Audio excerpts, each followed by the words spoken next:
கடந்த 4 ஆண்டுகளாக தாக்கல் செய்யப்பட்ட நிதிநிலை அறிக்கை போல இந்த ஆண்டும் அதையே தொடர்ந்து நிதிநிலை அறிக்கையை தாக்கல் செய்திருக்கின்றார்கள். திராவிட முன்னேற்ற கழக விவசாயிகளை ஏமாற்றுவதில் வல்லவர்கள் என்பதற்கு பொருத்தமான உதாரணமான திரு ஸ்டாலின் மாடல் ஆட்சியில் தான் விவசாய பட்ஜெட். இதுதான் விவசாய பட்ஜெட். விவசாயத்திற்கு தனி பட்ஜெட் என்று கூறி ஏதோ தனி பட்ஜெட் போட்டால் விவசாயிகள் வளர்ந்து செழித்து வளமாக வாழ்வாள் என்று விவசாயிகள் கனவு கண்டார்கள். அது ஒரு போலி தோற்றம் என்பது இப்பொழுது நிரூபணமாக இருக்கின்றது. 2021-22 முதல் தனி பட்ஜெட் போட்டவர்கள் இன்றைய தினம் 5வது முறையாக வேளாண் பட்ஜெட்டை கிட்டத்தட்ட 1.25 மணி நேரம் சட்டமன்றத்திலே வாசித்து சாதனை படைத்திருக்கின்றார்கள். அதுதான் சாதனை வேளாண் பட்ஜெட்டில். ஆனால் இந்த 1.25 மணி நேரம் வேளாண் பட்ஜெட்டில் வாசித்தில் விவசாயிகளுக்கு நன்மை என்று பார்க்கின்ற பொழுது எதுவுமே கிடைக்கப்பெறாது, ஏமாற்றம் தான் அளிக்கிறது. அது மட்டுமல்ல, வேளாண் துறையை சார்ந்த, அதாவது ஊரக வளர்ச்சித்துறை, பட்டு வளர்ச்சித்துறை, கால்நடைத்துறை, பால்வளத்துறை, கூட்டுறவுத்துறை, மீன்வளத்துறை, வருவாய்த்துறை, தொழில்துறை, மின்சாரத்துறை, நீர்வளத்துறை, பால்வளத்துறை, இப்படின்னு பல துறைகளை ஒன்றாக இணைத்து ஒரு அவியல் கூட்டு மாதிரி ஒரு வேளாண் பட்ஜெட் என்ற ஒரு பட்ஜெட்டை இன்றைக்கு வேளாண் அமைச்சர் சட்டமன்றத்திலே தாக்கல் செய்திருக்கின்றார். இந்த வேளாண் பட்ஜெட்டில் விவசாயிகளுக்கு பயனளிக்கக்கூடிய திட்டமோ அல்லது நன்மையோ என்று பார்க்கின்ற பொழுது எதுவுமே கிடைக்கப்பெறாத ஏமாற்றத்தை தான் இந்த வேளாண் பட்ஜெட் விவசாயிகளுக்கு தந்துள்ளது. மாண்புமிகு அம்மா அவர்கள் ஆட்சி காலத்தில் போடப்பட்ட திட்டங்கள், குறிப்பாக உணவு பதப்படுத்தும் பூங்கா, உழவர் உற்பத்தி குழு போன்றவை கைவிட்டுட்டாங்க. இப்போ இந்த வருஷத்தில் ஏதோ ஒரு சில இடத்துல அறிவிச்சிருக்கிறாங்க. கடந்த 3 ஆண்டு பட்ஜெட்டில் காண அது இல்லை. நான் எல்லாம் அந்த இன்றைய தினம் வரை கடந்த 4 ஆண்டுகள், இன்றைய தினம் 5 ஆண்டுகள் திராவிட முன்னேற்ற கழக ஆட்சியில் வேளாண் பட்ஜெட்டில் அது அறிவிக்கப்பட்டதை ஒட்டி அனைத்துமே நான் இந்த நேரத்தில் தெரிவிக்கிறேன். இவருடைய ஆட்சி காலத்தில் திட்டத்தில் முளைக்காத விதை, உபயோகமற்ற உயிர் உரங்கள் என தவறு செய்ய வசதியான திட்டங்களை தவிர விவசாயிகளுக்கு பயன்படும் எந்த திட்டமும் இதில் இல்லை.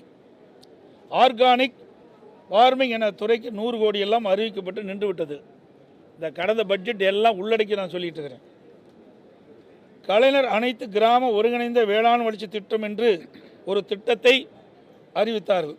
இதில் ஏற்கனவே அம்மா ஆட்சியில் போடப்பட்ட திட்டங்கள், செயல்படுத்தப்பட்ட திட்டங்கள் தான் உள்ளன. இதனால் விவசாயிகளுக்கு இவருடைய அறிவிக்கப்பட்ட திட்டத்தில் எந்த கூடுதல் பலனும் இல்லை. இவருடைய வேளாண் பட்ஜெட்டில் என்ன சொன்னார் என்ற விவரத்தை இந்த நேரத்தில் தெரிவிக்க விரும்புகின்றேன். தமிழ்நாட்டில் கூடுதலாக 11.75 லட்சம் ஹெக்டேர் பயிர் செய்வதாகவும், ஏற்கனவே இருந்த சாகுபடி பரப்பை 60% 75% விரிவாக்கம் செய்யப்படும் என்று அறிவித்தார்கள். அப்படி உயர்த்தினார் என்று பார்க்கின்ற பொழுது இல்லை. 2021-22 ஆண்டு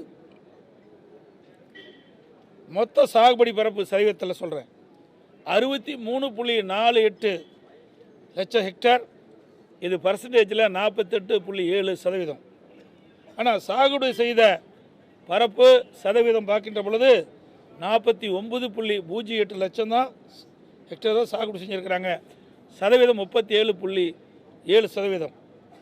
22-23 அதில் பார்த்தீங்கன்னா 62.60 லட்சம் ஹெக்டேர், அதில் 48%. இதில் சாகுபடி செய்து பரப்பளவு 48.3 லட்சம், சதவீதம் 37.1%. 23-24 ஆண்டு மொத்த சாகுபடி பரப்பு சதவீதம் 61.16 லட்சம் ஹெக்டேர், சதவீதம் 46.9%. சாகுபடி செய்தது 47.56 லட்சம் ஹெக்டேர், சதவீதம் 36.5.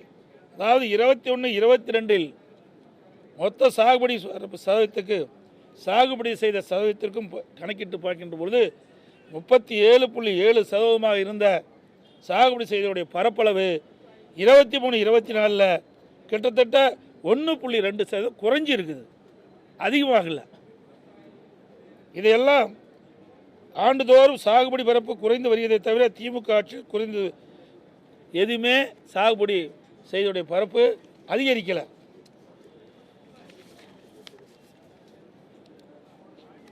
பத்து லட்சம் ஹெக்டேர் அளவுக்கு உள்ள இருபோக சாகுபடி நிலங்களை அடுத்து 10 ஆண்டுக்குள் 2 மடங்காக, அதாவது 20 லட்சம் ஹெக்டேராக உயர்த்தப்படும் என்று கூறினாங்க. அதுவும் நடக்கலை. 21-22 ஒருபோகை ஒரு முறைக்கு மேல் சாகுபடி செய்த பரப்பு சுமார் 14.39 லட்சம் ஹெக்டேர். அது 23-24 13.6 லட்சம் ஹெக்டேராக குறைஞ்சுதான், ஒன்று அதிகரிக்கலை, குறைஞ்சு தான் போச்சு. இவர்கள் கூறியது போல இருபோக சாகுபடி பரப்பு உயரவில்லை, அதை உயர்த்த இவரிடம் எந்த திட்டமும் இல்லை. இதுதான் யதார்த்தமான உண்மை. தேங்காய், பருத்தி, சூரியகாந்தி, கருப்பு ஆகிய பணப்பயிர்களுக்கு வேளாண் ஆக்கத்திறனில் தமிழ்நாட்டை முதல் 3 இடங்களில் கொண்டு வருவோம் என்றார்கள். அதுவும் நடக்கலை. இந்த பயிருடைய உற்பத்தி திறன் ஆண்டுதோறும் குறைந்து கொண்டே வருகிறது. அதனுடைய விவரம்: நெல் உற்பத்தி திறன் ஹெக்டேருக்கு 21-22 3566 கிலோ இருந்தது. 23-24 ஆண்டு அது குறைஞ்சி 3354 கிலோவாக குறைஞ்சி போச்சு. பஞ்சு உற்பத்தி திறன் ஒரு ஹெக்டேருக்கு 2019-20 419 கிலோ லிண்ட் இருந்தது. 23-24 அது குறைஞ்சி 312 கிலோ லிண்ட் மட்டுமே உற்பத்தி ஆகிருக்கு. கரும்பு உற்பத்தி திறன் ஹெக்டேருக்கு 108 டன்னாக இருந்தது. 23-24 அது 105 டன்னாக குறைஞ்சி போச்சு. மொத்த நெல் உற்பத்தி 79.06 லட்சம் டன்னாக இருந்தது. 23-24 70.48 லட்சம் டன்னாக குறைஞ்சி போச்சு. பயிர் வகைகள் உற்பத்தி 4.98 லட்சம் இருந்ததை 2020-23 23-24 3.86 லட்சம் டன்னாக குறைந்து விட்டது. இப்படி பல பயிர்கள் உற்பத்தியும் உற்பத்தி திறனும் இந்த ஆட்சியில் குறைந்து விட்டது. இது தமிழ்நாடு புள்ளிவிவர துறையிலிருந்து எடுக்கப்பட்டது. எனவே இந்த அரசு விவசாயிகளுக்கு பயன்படும் எந்த திட்டத்தையும் நிறைவேற்றவில்லை. விவசாயிகள் உற்பத்திக்கு இடுபொருள் கிடைப்பதில்லை, தரமான விதைகளும் கிடைப்பதில்லை, கொடுப்பதும் இல்லை. நோய் ஏற்பட்டால் அதை கட்டுப்படுத்த, அதாவது பயிர்களுக்கு நோய் ஏற்பட்டால் அதை கட்டுப்படுத்த அரசு உதவ முன்வருவதில்லை. பயிரிழப்பு ஏற்பட்டால் இழப்பீடு கிடைப்பதில் குறுவை சாகுபடிக்கு 3 ஆண்டாக தொடர்ந்து பயிர் காப்பீட்டு திட்டத்தில் விவசாயிகளை சேர்க்கப்படலை. இந்த ஆண்டுக்கு முந்தைய ஆண்டு வீரவசனம் பேசினார் திரு ஸ்டாலின் அவர்கள். மேட்டூருக்கு போய் இது டெல்டாக்காரன் அப்படின்னு தண்ணி திறந்து விட்டார். தண்ணி திறந்து விட்டு அந்த குறுவை சாகுபடிக்கு போதிய தண்ணீர் கிடைக்காதனால பயிரிட்ட பயிர்கள்லாம் கிட்டத்தட்ட சுமார் 2 லட்சம் ஏக்கர் பயிர்கள் எல்லாம் காஞ்சி விவசாயிகள் பெரும் நஷ்டத்துக்குள்ளானாங்க. அதற்கு இழப்பீடு தொகையை கொடுக்க முடியல, ஏன்னா பயிர் காப்பீட்டு திட்டத்தில் சேர்க்கலை. அனைத்து இந்திய அண்ணா திராவிட முன்னேற்ற கழகம் ஆட்சி இருக்கின்ற பொழுது ஒவ்வொரு ஆண்டும் குறுவை சாகுபடி செய்த விவசாயிகளை பாதுகாக்கின்ற விதமாக பயிர் காப்பீட்டு திட்டத்தில் அந்த விவசாயிகளை சேர்க்கப்படும். ஆனால் கடந்த 3 ஆண்டுகளாக திராவிட முன்னேற்ற கழக ஆட்சியில் குறுவை சாகுபடிக்கு பயிர் காப்பீட்டு திட்டத்தில் விவசாயிகள் இடம்பெற செய்யலை. இதனால் இயற்கை சீற்றத்தால் விவசாயிகள் கடுமையாக பாதிக்கப்பட்டாங்க. அதுதான் உண்மை. அதே போல் விவசாயிகள் விளைவித்த விளைபொருளுக்கு விலை நிர்ணயம் செய்யப்படும் சொன்னாங்க தேர்தல் அறிக்கையில். அதுவும் இது வரைக்கும் எந்த அறிவிப்பும் இடம்பெறல. இது ஒரு ஏமாற்று வேலை. அரசு நேரடி நெல் கொள்முதலில் விவசாயிகள் விற்பனை செய்வதற்காக நெல்லை கொண்டு போகிறாங்க. அங்கே போய் திறந்த வெளியில் அடுக்கி வச்சுருக்கிறாங்க. இப்போ நேற்றைய தினம் நினைக்கிறேன் மழை வெள்ளத்தில் சிவகங்கை மாவட்டம் என்று கருதுகிறேன். சிவகங்கை மாவட்டம் தானே. அந்த மாவட்டத்தில் பார்த்திங்கன்னா சுமார் 5000 மூட்டைகளுக்கு மேலாக விவசாயிகள் கொண்டு வந்த விற்பனைக்காக கொண்டு வந்த அந்த நெல்லெல்லாம் மழையில் நனைஞ்சு நெல் மணிகள்லாம் முளைச்சி போயிருக்கிற சூழல் ஏற்பட்டிருக்குது. அதுக்கு தகுந்த ஏற்பாடு தார்ப்பாயெல்லாம் கொடுக்கல. விவசாயிகள் தங்கள் உற்பத்தி செய்யப்பட்ட விளைவித்த நெல்லை மூட்டைகளை மூலமாக நேரடி நெல் கொள்முதல் கொண்டு வந்து விற்பனை செய்கின்ற பொழுது ஒரு மூட்டைக்கு 40 ரூபா அதில் லஞ்சம் பெறாங்க. டிரான்ஸ்போர்ட்டில் மிகுந்த ஊழல் நடந்ததாக பரவான செய்தி வந்திருக்குது. இப்படி இந்த ஆட்சி பொறுப்பேற்ற பொழுது விவசாயிகளுக்கு நன்மை கிடைக்கல. விவசாயிகளும் மீதும் விவசாயிகளுக்கு கிடைக்க வேண்டிய அந்த நன்மையில் கூட ஊழல் செய்கின்ற ஒரே அரசாங்கம் ஸ்டாலின் மாடல் அரசாங்கம் தான். அதே விவசாயிகள் உற்பத்தி செய்கின்ற பொருளை பதப்படுத்தும் அந்த தொழில் ஊக்கப்படுத்தலை. இதே புரட்சித் தலைவி அம்மா இருக்கின்ற பொழுதே திட்டத்தை கொண்டாந்து அம்மாவுடைய அரசு மிக செம்மையாக செயல்படுத்துது. மழைக்காலத்துக்குள்ள பெய்கின்ற நீர் ஒரு சொட்டு நீர் கூட வீணாகாமல் சேமித்து வைத்து குடிமராமத்து திட்டத்தை கொண்டாந்தேன். அந்த திட்டத்தையும் கைவிட்டுக்கிட்டாங்க. ஏண்டா மழை காலத்தில் பெய்கின்ற மழை நீரை முழுவதும் சேமித்து வைத்தால் கோடை காலத்திலே அது பயன்படுத்த முடியும். நிலத்தடி நீர் உயரும், விவசாயிகளுக்கு தேவையான நீர் கிடைக்கும், குடிப்பதற்கு தேவையான நீர் கிடைக்கும். அற்புதமான திட்டத்தை நாங்கள் கொண்டு வந்தோம். அந்த திட்டத்தையும் கைவிட்டுட்டாங்க. அந்த திட்டத்தை பற்றியும் இந்த பட்ஜெட்டில் எந்த அறிவிப்பு இடம்பெறலை.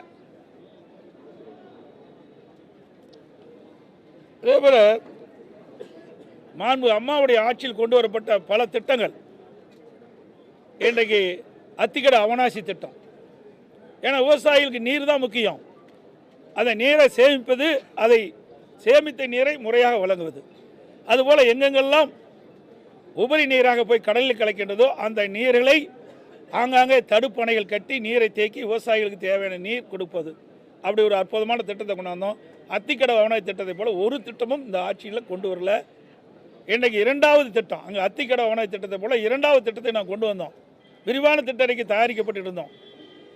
அந்த திட்டத்தையும் இந்த அரசாங்கம் கைவிட்டு விட்டது.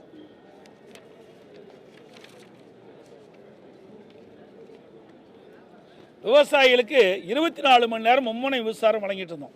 தமிழ்நாடு முழுவதும் விவசாயிகள் பயன்பெறுகின்ற விதமாக விவசாயிகளுடைய பம்பு செட்டுகளுக்கு மும்முனை மின்சாரம் 24 வழங்கிட்டு இருந்தோம். இப்போ நீங்கள் டெல்டா மாவட்டத்தில் ஒரு சில இடத்துல வழங்குறாங்க. மற்ற மாவட்டங்களிலெல்லாம் ஷிஃப்ட் முறையில் தான் இந்த விவசாய பம்பு செட்டுகளுக்கு மின்சாரம் வழங்குவது இந்த அரசாங்கம். நாங்கள் கொடுத்து வந்த அந்த சலுகையும் விவசாயிகளிடமிருந்து பறிக்கப்பட்ட அரசாங்கம் ஸ்டாலின் மாடல் அரசாங்கம்.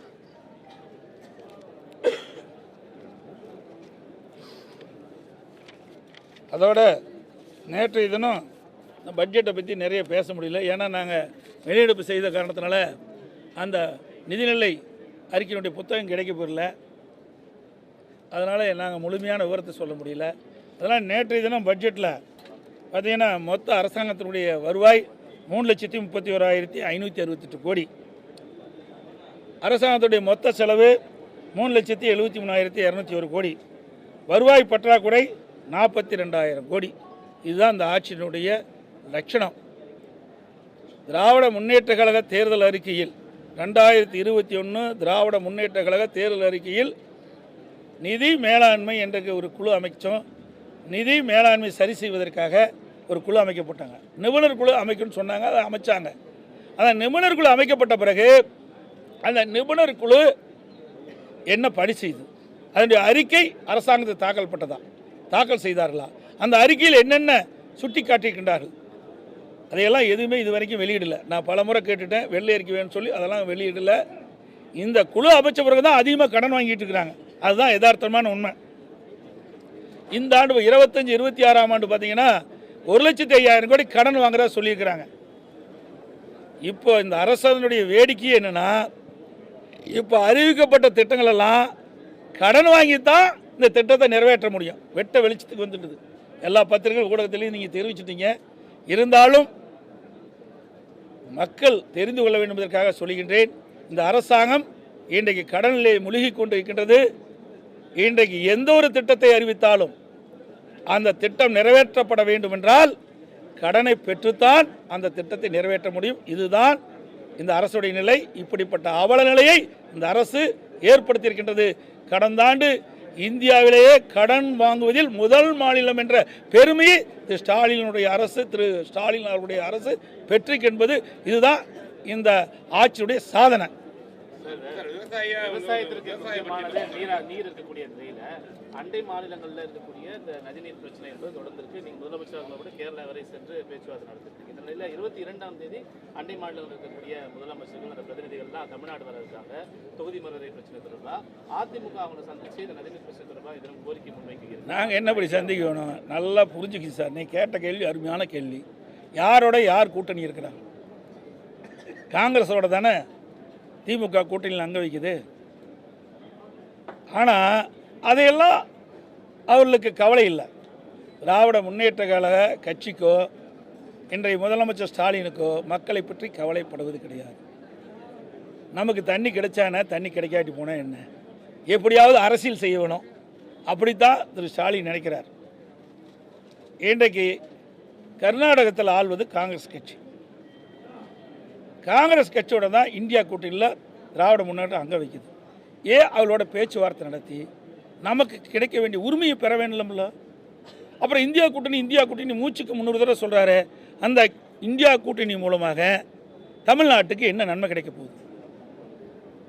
ஒரு இந்தியா கூட்டணி நீங்கள் சொல்கிறீங்களே, இந்த இந்தியா கூட்டணி நீங்கள் அமைத்த பிறகு அந்த கூட்டணியின் மூலமாக தமிழ்நாட்டுக்கு பலன் கிடைக்கக்கூடிய ஏதாவது ஒரு விஷயத்தையாவது நீங்கள் முன்னெடுத்து சென்று பெற்றிருக்கீங்களா? எதுவுமே கிடையாது. அது மட்டும் இல்லை, நான் ஏற்கனவே சொன்னதை போல் 13 ஆண்டு காலம் திராவிட முன்னேற்ற கழகம் மத்தியில் ஆட்சியில் இருந்தாங்க, அப்போ மாநிலத்தில் ஆட்சியில் இருந்தாங்க.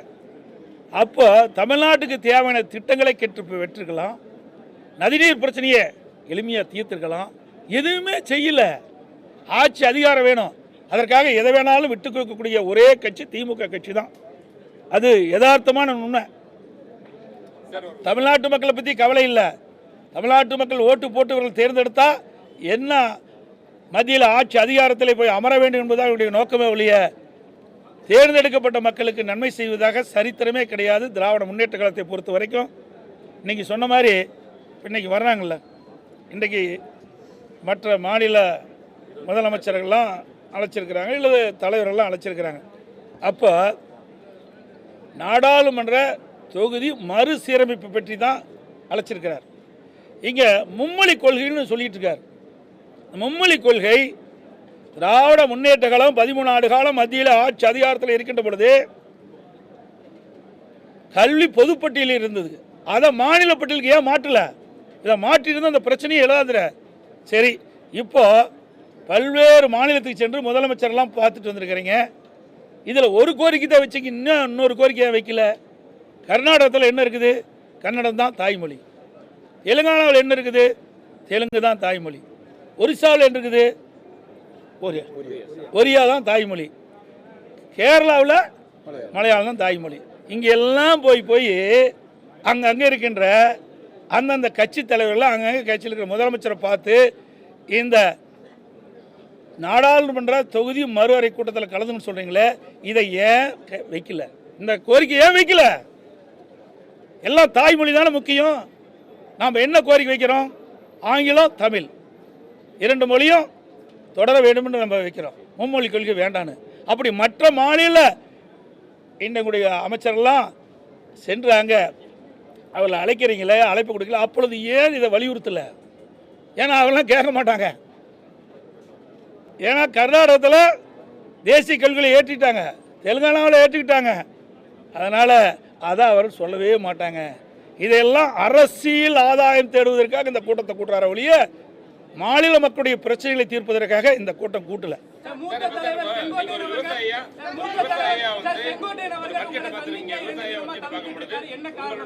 அவரை கேளுங்க. காரணம் அவரை கேட்டதானே தெரியும், என்னை கேட்டால் எப்படி தெரியும்? அவரை போய் கேளுங்க சார், நீ அவரை கேளுங்க. ஏன் தவிச்சுன்னு அவரை கேளுங்க. இதெல்லாம் இங்கே கேட்குற கேள்வி இல்லை. தனிப்பட்ட முறையில் இருக்கிற பிரச்சனை இங்கே பேசாதீங்க. எங்களுக்கு நிறைய பேர் வரல, ஏன் வழின்னு கேட்கலாமா? அதை கேட்க மாட்டேங்கிறீங்களே. ஒரே நிமிஷம். இங்கே எத்தனை பேர் வந்திருக்கிறோம்? மொத்தம் 62 பேர். அவரோட வேலை இருக்கும். இங்கெல்லாம் சுதந்திரமாக செயல்படுகின்ற கட்சி திமுக மாதிரி அடிமை ஆட்கள் இங்கே கிடையாது. நல்லா புரிஞ்சுங்க. எங்கேயுமே நான் ஒரு திருமணத்துக்கு போகிறேன், பத்திரிக்கையில் போடுறீங்க, இவர் கலந்துக்கலாம், அவர்கள். நான் என்றைக்குமே யாரையும் எதிர்பார்ப்பது கிடையாது. நான் ஒரு சாதாரண தொண்டன், புரிஞ்சுக்கிங்க. தலைவன் கிடையாது. திமுக மாதிரி வாரிசு அரசியலுங்க கிடையாது, குடும்ப கட்சி கிடையாது, புரியுதுங்களா? சர்வாதிகார ஆட்சி கிடையாது. சுதந்திரமாக அனைவரும் செயல்படலாம், எங்கே வேணாலும் எப்படி வேணாலும் போகலாம், யாரும் கேட்கறதில்ல. எங்களுக்கு ஒரே எதிரி திராவிட முன்னேற்ற கழகம் தான். அதைத்தான் நான் ஏற்கனவே தெளிவுபடுத்திட்டேன். மற்ற கட்சியில் எங்களுக்கு எதிரியே கிடையாது. அதே போல் எங்களுக்கு இருக்கிற உறுப்பினர்கள் சுதந்திரமாக செயல்படுறாங்க, எந்த தடையும் கிடையாது. எந்த கட்சியிலும் இப்படிப்பட்ட சுதந்திரம் கொடுக்கல. அதிமுக சுதந்திரம் கொடுக்குற, ஏன்னா நாங்களே இவளோடு இருந்து பணியாற்றியவர்.